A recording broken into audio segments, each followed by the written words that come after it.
Chapter 18 Skinjacking for Dummies. The Sulphur Queen hugged the shore of the east coast, stopping now and again to send out a landing party in a lifeboat to see if any of McGill's green soul traps had snagged any new afterlights. They were simple devices, really, camouflage nets tied to everlost trees. A green soul would see a candy bar, or a bucket of popcorn, or whatever else McGill was able to use as bait. But the second the kid grabbed it, the trap sprung, and there the kid was caught until the McGill's crew came to cut him down. Easy as catching a rabbit. The McGill was pleased with the current state of his world. Things were coming together nicely. He had to believe that finding this girl Allie was no coincidence. Forces in the universe were conspiring in his favor. Whether they were forces of light or forces of darkness, well, that was yet to be determined. The morning after Allie's unexpected arrival, the McGill went down to her quarters and found her there, reading one of those blasted books by Mary Queen of Snots. When he entered, Allie casually glanced at him from her bed, then returned her attention to the book. "Mary's books are so annoying," she told the McGill. "You can't tell the truth from the lies. Someday I'll set her straight." It was hard for him not to smile. She disliked Mary, just as he did. This was a good sign. The McGill tossed his head in a calculated gesture of disdain. His greasy hair whipped around and flung some slime against the wall. "You will teach me how to skinjack now." She turned a page in her book, ignoring him. "I don't follow orders." The McGill paused, not sure whether to spit worms at her or treat her with uncharacteristic patience. He chose patience. "You will teach me how to skinjack now. Please." Allie put down the book and sat up. "Well, as long as you use the magic word, sure, why not?" She did not appear disgusted in the least when she looked at him. This was troublesome. Everybody, even his own crew, found him utterly repulsive. His power to repel was a matter of pride. He made a mental note that he would have to come up with new and inventive ways to disgust her. What the McGill did not realize was that Allie was disgusted, but she was extremely good at keeping her emotions to herself when she wanted to. Allie had decided that the McGill already had enough power over her. She wasn't willing to give him the satisfaction of nausea. "The art of skinjacking," Allie began. "Lesson number 1. I'm listening." Allie hesitated. She had truly painted herself into a corner here, because if there was ever a spirit that should not know how to skinjack, it was the McGill. She barely knew how to do it herself, having only tried it once with the ferry pilot, but the McGill didn't know that. As far as he knew, she was an expert. As long as she acted like an expert, she could get away with just about anything. "Possessing the living is a very complicated thing," she said with authority. "First, we must find a vortex of spirit." "A vortex of spirit," repeated the McGill. "I don't know what that is." Neither did Allie, but that didn't really matter. "Do you mean a place that's already haunted?" the McGill asked. Yes, that's it. A place that's haunted without explanation." "Exactly." The McGill stroked his swollen chin as he thought. "I know a place like that. A house in Long Island. We went there in search of afterlights to capture. We didn't find a single one, but the walls of the house kept telling us to get out." "Okay," said Allie. "Then that's where our lesson will begin." The McGill nodded. "I will call for you when I arrive." Once he was gone, Allie let her revulsion out, shivering and squirming, and then she returned to her bed, disgusting herself further with Mary Hightower's volume of misinformation. She hoped that couched between Mary's useless tips there might be a clue to defeating the McGill. The trick was finding it. The McGill, being an arrogant creature, believed he could see through anyone who was lying.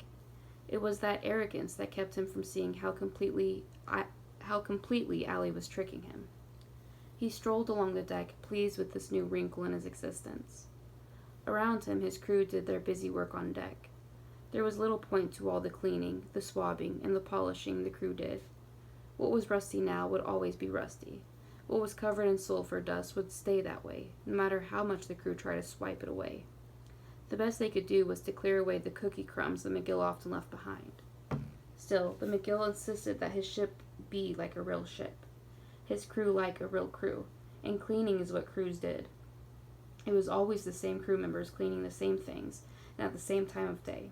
Routine. It was what made a ghost ship a ghost ship.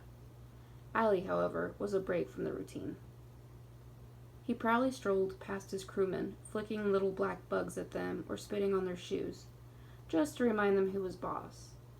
Then he returned to the bridge and ordered the ship turned around, heading back toward Long Island and the haunted house he had told Allie about. Then he sat in his throne, reaching toward a tarnished brass spittoon that sat next to it. The bowl was originally used for spitting tobacco, phlegm, and other vile things, but it served a different function here. The McGill dug his claw in and pulled out a fortune cookie, one of many that filled the copper pot. Mary Hightower was not a fan of fortune cookies, and told her readers so. Just thinking about it made the McGill laugh. What Mary didn't tell her readers is that fortune cookies were plentiful in Everlost. Not quite as plentiful as those faceless coins, but far more useful. For instance, Mary had done him a service. If others stayed away from the cookies, it meant there were more for him. The McGill crushed the fortune cookie in his fingers, hurled the crumbs out on the deck for his crew to fight over like seagulls. Then he settled into his throne and read the small slip of paper that had been hidden in the cookie. "Out of the water will come your salvation," said the little piece of paper. Allie had come out of the water, hadn't she? He leaned back, well satisfied with himself. The house on Long Island did indeed tell them to get out. It told them loudly. It told them often. It was an annoying house. It was, however, all bark and no bite. There was a young couple living in the house, and although it yelled at them too, they apparently could not hear it as they were both deaf. Since the house had no appendages by which to communicate in American Sign Language, it was profoundly frustrated. It must have been very satisfying for the house to finally have spirits within its walls who could hear it, even if they weren't inclined to listen. Regardless, Allie had to admit it was the perfect location for her first bogus lesson in skinjacking. "Okay," Allie told the McGill. "First, find a dead spot in the room," which was not very difficult since the whole house was spotted with them, like Swiss cheese. Apparently, many people had died here. Allie didn't want to think about it.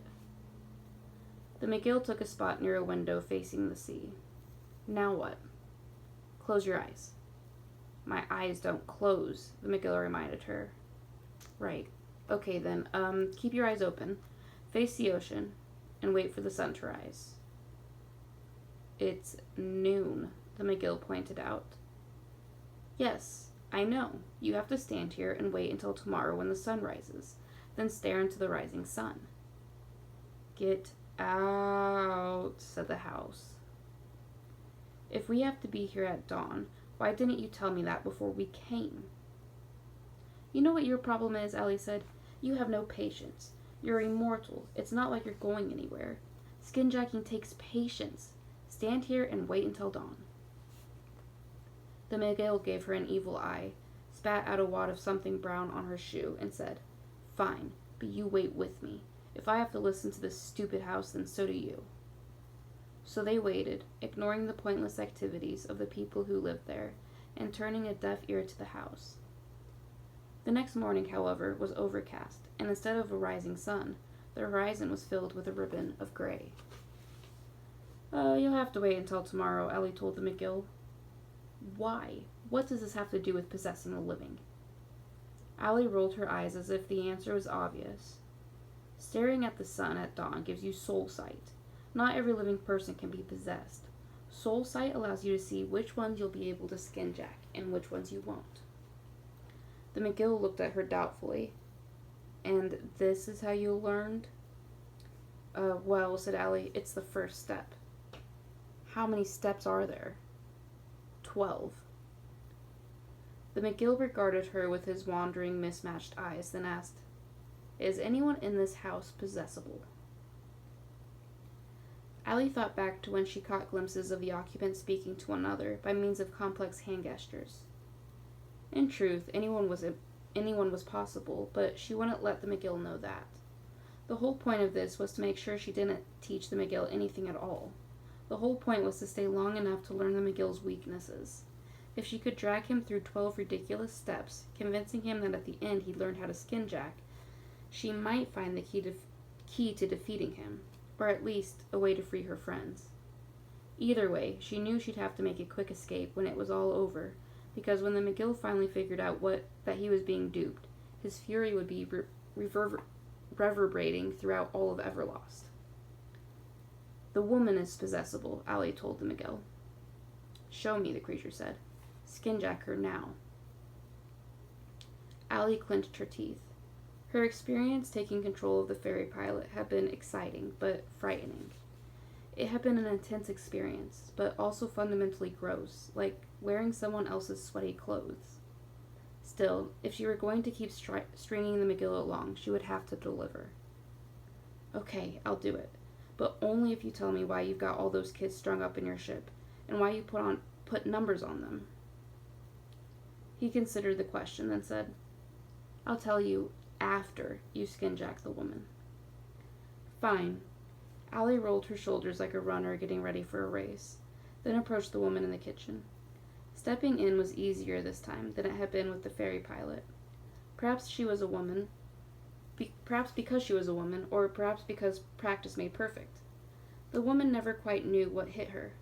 What struck Allie first was the absolute silence. She almost panicked, thinking something was wrong, until she remembered the woman was deaf.